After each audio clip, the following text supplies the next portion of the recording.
Tiago capítulo 3, versículo 16, quero cumprimentar também todos os meus irmãos que estão aí pelo Instagram, vocês que nos acompanham pelo canal do YouTube, você que tem sido ativo, engajado.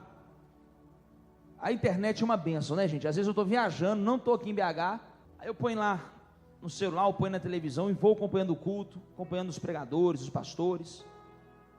É como se eu estivesse aqui. É óbvio que não é a mesma coisa, mas nos aproxima, nos conecta. Então eu quero cumprimentar meus irmãos aí da internet, que Deus abençoe vocês. Tiago capítulo 3, 16 diz assim: pois aonde há inveja e ambição egoísta, aí há confusão e toda espécie de males. Pois aonde há inveja e ambição egoísta, aí há muita dor, muita treta, vai gerar muito problema, muito desgaste. Na linguagem bíblica, aí há confusão e toda espécie de males. Preste atenção, o chamado ao evangelho. Por que muita gente não consegue ser um bom cristão? Por que muita gente não consegue praticar a fé verdadeira e genuína? Porque a fé manda você olhar para o outro, a sua carne manda você olhar somente para o seu próprio umbigo. A fé manda você desaparecer para que o seu irmão apareça. O Instagram, as grandes mídias, querem fazer de você o popstar. O evangelho é o contrafluxo, é o diminua para que ele cresça, é dando que se recebe, é crer para depois ver, e não ver para começar a crer. Então ele é conflitante, porque ele vai questionar tudo que a gente aprende nesse século, nesse mundo. Quando a Bíblia fala do mundo, está falando de um sistema mundano, e não do mundo. Todo mundo está no mundo aí. Por isso Jesus falou: Pai, eu não oro para que o Senhor os retire do mundo, eu oro para que eles vençam o mundo. Então Deus não vai te tirar do mundo. O mundo existe, o mundo está aí. Deus não vai te tirar daquele banco, Deus não vai te tirar daquela empresa, Deus não vai te tirar de ambientes. É o ambiente que tem que mudar, não é você. É óbvio que em ocasiões esporádicas Deus tira mesmo, amém, para cumprir um propósito. Mas não tem como pegar todos os crentes e enfiar numa ilha e vamos viver lá como os puritanos. Não tem jeito. Nós somos o sal que tempera. Nós somos a fagulha da luz que ilumina quem está em trevas. E talvez você está relutando com alguns ambientes, porque você não entendeu na verdade qual é o seu propósito lá. Então, aí está dizendo que todo sentimento egoísta, toda ambição egoísta e inveja, vai gerar inúmeros problemas. Uma forma de tratar a inveja é sendo altruísta, é pensando em todo o ecossistema. Todo líder relevante, preste atenção quem é líder, seja líder de um setor, líder de uma empresa, líder da igreja. Todo líder relevante, ele só se torna relevante porque ele abre mão dos seus desejos, ele abre mão das suas vontades, ele tem a capacidade de colocar o outro em primeiro lugar, e principalmente o grupo. Então, por exemplo, eu já sacrifiquei pessoas nessa igreja, eu já sacrifiquei a mim mesmo por conta dessa igreja, eu já sacrifiquei reuniões familiares, aniversários, noivados, por causa dessa igreja, pensando no todo. Então o líder, ele sempre vai ser aquela pessoa que pensa no bem comum. Por isso que ele cria então uma grande instituição, uma grande empresa, com inúmeros colaboradores, porque ele está sempre pensando no benefício do próximo, no conforto do outro, no reconhecimento do outro. Pessoas que podem até receber o título de chefe, de líder, de pastor, de empresário, tem muita dificuldade, porque enquanto a vaidade e o ego não morre, ele não consegue fazer que dele sair do lugar. É centralizador, dominador, possessivo. Por isso que Jesus é imbatível, por isso que ninguém vai conseguir chegar aos pés de Jesus. Por isso que a liderança dentro de uma igreja tem que ser baseada não é em Maquiavel, não é nas 48 leis do poder. Amo Napoleão Hill, mas não pode ser baseado uma liderança de uma igreja em Napoleão Hill. Você não pode basear uma liderança de uma igreja nos ensinamentos de Paulo Freire. Você não pode basear os ensinamentos de uma igreja em qualquer líder secular. Os ensinamentos de uma igreja, a base do fundamento da nossa fé é Jesus Cristo de Nazaré e ponto final. Ele era altruísta ao extremo. O tempo todo ele esvaziou da sua glória, o tempo todo ele abriu mão do seu eu, o tempo todo ele colocou o outro em primeiro lugar, sendo ele o próprio Deus. Agora você vai ver pessoas dando a vida por ele, você vai ver pessoas abrindo mão da sua família por ele, você vai ver pessoas vendendo bens para viver ao lado dele, você vai ver pessoas, até os dias de hoje, como esse jovem pregador, renunciando toda a sua juventude para pregar o evangelho. Porque, irmão, quando você percebe que alguém te impacta, pastor, como que essa pessoa me impacta? Quando ela deixa de fazer para ela e faz para você. Quando você percebe que ela tinha todos os motivos de pensar na família dela, quando ela tinha todos os motivos de pensar no salário dela, no lucro dela, e ela abre mão para no mínimo ser justo com você. Isso mexe com a gente, isso nos marca. Porque tem uma frase que eu falo, deixa eu ver se eu lembro, que é, as pessoas não se importam com o quanto você sabe, até que saibam o quanto você se importa. Vou falar de novo para você processar.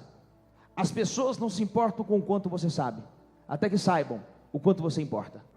O líder de verdade não é o que sabe mais, é o que se importa mais. Só que Lúcifer, estou falando de quem? O primeiro invejoso da terra. Vou lá na raiz do B.O. Lúcifer, o primeiro invejoso da terra. O que aconteceu com esse camarada? Esse aqui é o 28, põe na tela para mim, versículo 11. Vou te contar resumidamente, a aula completa é só no encontro. Vou passar só o mel na sua boca. Esse tal do Lúcifer, que era um anjo cheio de luz, a palavra Lúcifer, nem o nome de Lúcifer ele leva mais, tá, gente? Agora é demônio mesmo, agora é diabo, caído, pó, cinza, porque Lúcifer é um ser de luz, e ele não tem mais luz nenhuma. Questão aí, diga amém. Agora, quem era Lúcifer? Querubim da guarda ungido. O querubim já é uma classe de anjos, são os guardiões. Todo querubim ele é guardião, e ele é de muito renome, ele é de muito peso, porque Deus só entrega coisas sagradas na mão de guardiões. Tudo que é muito sagrado e poderoso para Deus, ele põe um querubim para guardar. Então são pessoas de extremíssima, são anjos de extremíssima confiança de Deus. Vocês estão aí? Diga aleluia. Ele era querubim da guarda ungido. Mas ele também, a Bíblia vai dizer, pode passar o texto, que ele era o sinete da perfeição. Pastor Pedro, o que é o sinete da perfeição? Ele era o que tinha de mais perfeito. Ele era o exemplo, a tipificação do que era perfeito. Se você perguntasse para Deus, o que é perfeito? Ele falava assim, dá uma olhadinha para Lúcifer. Porque ele tinha os dois atributos que todo homem busca. Ele tinha os dois atributos que todo ser humano busca.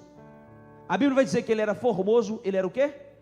Formoso e sábio.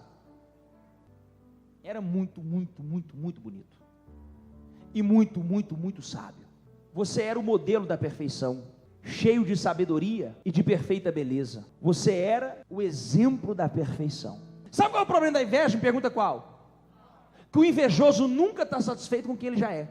O invejoso nunca está satisfeito com o que ele já tem. Será que já não era muito ser o anjo mais bonito? Será que já não era demais ser o anjo mais sábio? Ser um querubim da guarda ungido por Deus, o guardião do Éden? Não, eu tenho que ser igual a Deus. Tem gente que nunca está satisfeito, parece que nada supre, que nada sustenta. Irmão, dentre os anjos ele era o maior. Só que Lúcifer queria ser igual a Deus. Esse é o problema da inveja, esse é o problema do invejoso. O invejoso nunca está satisfeito com quem ele já é, com o que ele já tem. Ele quer ser igual. Quem não se lembra que o primeiro homicídio da terra foi cometido por Caim? Por qual motivo? Qual motivo? Inveja por quê? Porque Abel trouxe uma oferta a Deus. A Bíblia vai dizer que ele trouxe a primícia, primeira parte, e também trouxe a gordura do rebanho. Primícia já declara, é a primeira parte sempre é a melhor. Agora, olha para mim. Por que Deus não gostou de Caim? Porque a Bíblia vai dizer assim, ó, E Deus se agradou de Abel e da sua oferta. Mas Deus não se agradou nem de Caim, nem da sua oferta. Porque a oferta revela o que está no seu coração.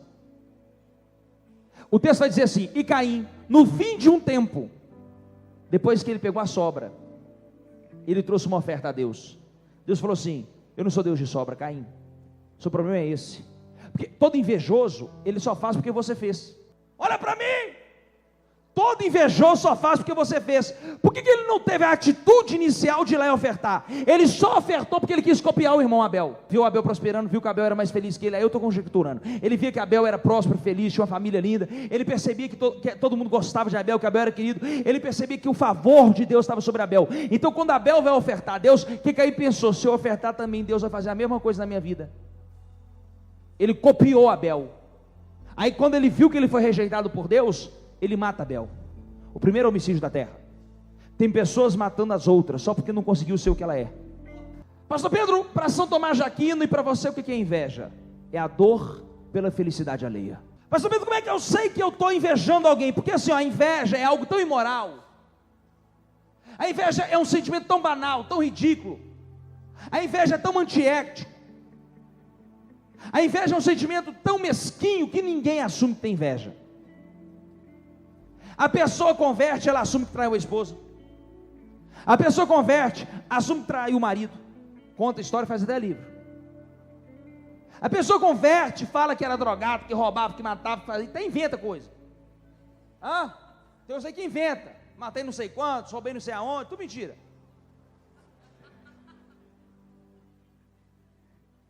Mas você não vai ver ninguém confessando: eu era invejoso, eu era uma pessoa amargurada e torcia contra os meus amigos, desejava o mal para eles. Porque o invejoso, ele não só quer ter o que você tem, porque às vezes ele tem até mais do que você tem. É mentira ou é verdade? O invejoso quer destruir você. O invejoso não suporta ver você bem. O invejoso não suporta ver você ser amado, ser querido. E inveja, entenda, não tem a ver com classe social. Em qualquer nível da sociedade pode existir inveja. Tem pessoas que vão invejar a outra só porque a outra tem filho e eu não posso ter filho. Não estou dizendo que quem não pode ter filho vai ter inveja, amém, gente? Tem pessoas que invejam a outra só porque o fulano ganhou dinheiro e eu não ganhei dinheiro. Tem pessoas que vão invejar só porque casou e eu não casei. A inveja pode ser despertada por inúmeros fatores que está ausente na vida de alguém. Pastor, como que eu identifico o invejoso? Irmão, eu estou te dando muita informação agora. Pastor, como que eu identifico o invejoso?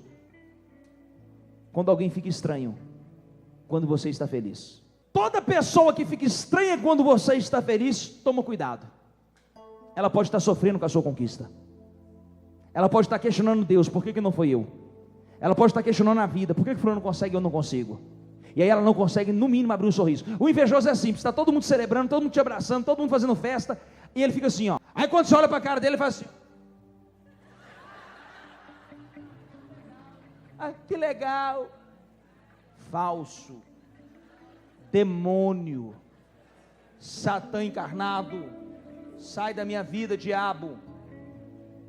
É impressionante, irmão, porque palavras até a gente se deixa levar, agora é energia.